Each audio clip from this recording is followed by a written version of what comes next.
some of these streets through downtown Seattle are just like Travis was saying, they're like wind tunnels, especially the east-west cross streets. You can see not only people getting blown around, but all kinds of crud getting tossed.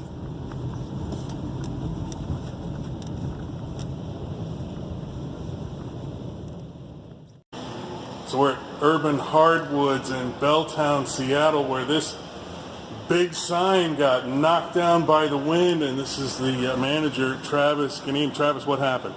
Well, we were just sitting here and we heard a huge crash, and the wind blew the doors open. And originally we didn't know what happened until someone across the street apparently called us and told us our sign came down, and we couldn't believe it because it's solid steel. It weighs a lot, and it finally came down after all these years. Wow. Any guess on how much it weighs? I would guess at least 60 pounds. Thankfully, no one was underneath it right then. We could have had someone really hurt by this wind today.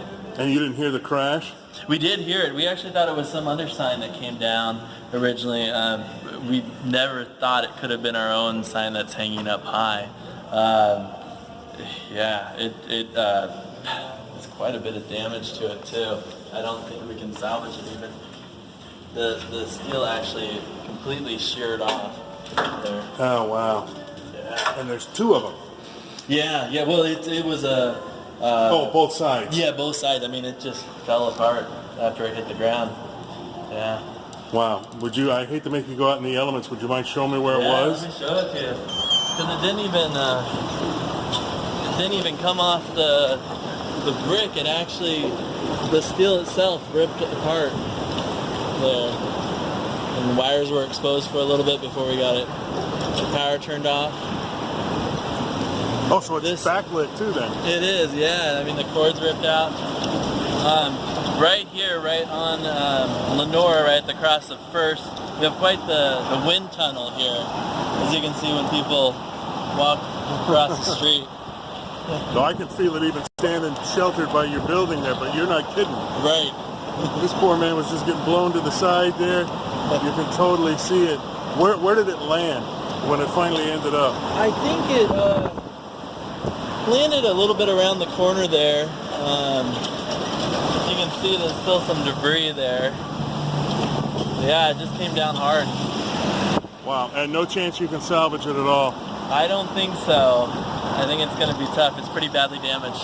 Wow, well, good thing nobody got smacked with it, because that could have been a bad deal. Absolutely, yeah. No one was underneath it, but yeah, thankful. Are you going to try to replace it at all, or? I don't know. Not today, that's for sure. Yeah, we'll see. Well, all right. Travis Kaneem, the manager of Urban Hardwoods, which, by the way, has some lovely tables in it. The corner of First and Lenora here in Belltown in Seattle.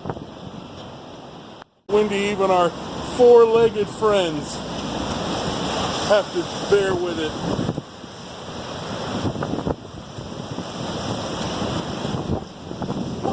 And in addition to the sign there at Urban Hardwoods, the smaller branch, but boy, if it came down on you, it would sure hurt pretty good.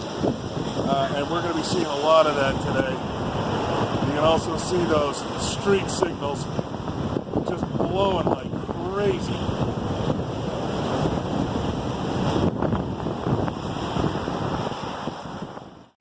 Another thing you'll see a lot of today is flags which are still at half staff in mourning for the passing of President Bush, just being whipped around like crazy by this wind.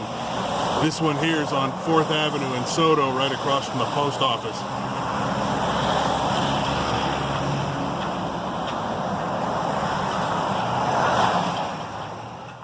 Matter, since everyone's here, we thought it'd be really important for people to get the latest updates on what we expect from the coming weather event, particularly the wind. As everyone know, we had a big windstorm last week, and I really want to applaud both Barb and City Light in both preparing for and then recovering from that windstorm. As right now is predicted, the winds will be even higher winds today than last week, and we're expecting that there could be power losses and other implications. And with that, I'm going to turn it over to Barb, who's head of our emergency management operation. Thank you, Mayor. The good news about this particular windstorm is happening during daylight hours and during business hours, and so we have full crews available at fire, police, transportation, Seattle City Light, as well as our Parks Department. We've already been through this drill once a week ago. The Parks Department, City Light, and Department of Transportation have all appropriately staffed up to make sure that their street clearance folks, their forestry folks are out and ready to respond as soon as it's safe to do so. Just like any other public utility, we want to make sure that our utility crew members are safe, and so they might not be out trying to restore a power line right at the height of the winds.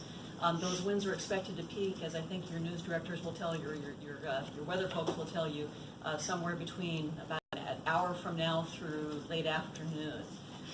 Police and fire are also ready to respond, and there's great partnership going on between the departments. A great example, last week, Charles Street Maintenance Center lost power for a period of time, which had an impact on transportation operations, and the Parks Department stepped right in and said, come use our facility while that's happening.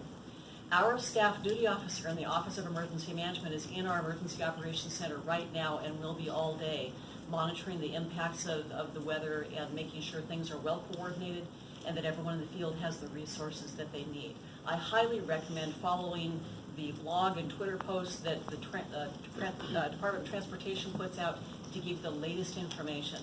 Best idea, stay put as much as you possibly can. This is going to be a short-lived event, but it will likely result in more power outages. And I want to add to that is, because of the dry summer that we had, a number of our larger trees experienced some root shock. We've now had saturating rains for the past 2 days. This windstorm is likely to bring down a number of large trees or branches. And if they fall on power lines, if you are anywhere where a power line goes down, please do not touch it. Do not try to remove the limbs yourself or the trees. Let the professionals do that. We have seen both in this region and across the country that there can be significant injury or damage to people who actually try to get near power lines. So we expect that to happen. Report them as you can, but know that we will have full crews out there both preventing this from happening. They've been trimming all the trees around power lines, but most importantly, please, if you see power lines come down, do not go near them.